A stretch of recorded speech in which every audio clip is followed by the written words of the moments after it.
And couples are using their bridal parties to crowdfund for their wedding.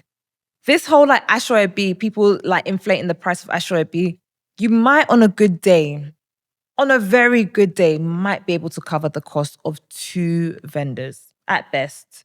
But even then, you would have had to hustle day and night to even get to that level. So I really hate that narrative that people use, but I get it as well. From a guest perspective, it's extremely expensive. And I feel like wedding tax is something that we need to talk about a lot more because vendors are using it as a way. Vendors, obviously, they've seen that there's a gap in the market. They've seen that there's no regulation. You can set your price as however you want.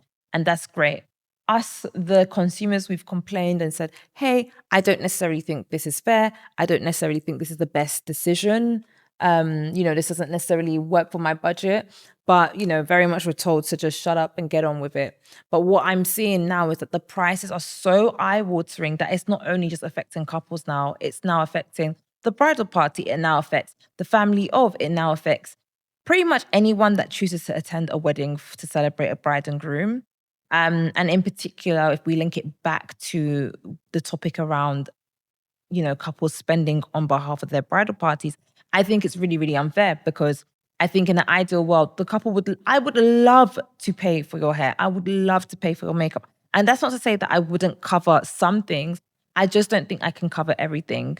But then the argument that I got back online, because I then came out and I'll try and find the tweet, but I basically said, what's the point of having a community if you can't inconvenience them a little bit?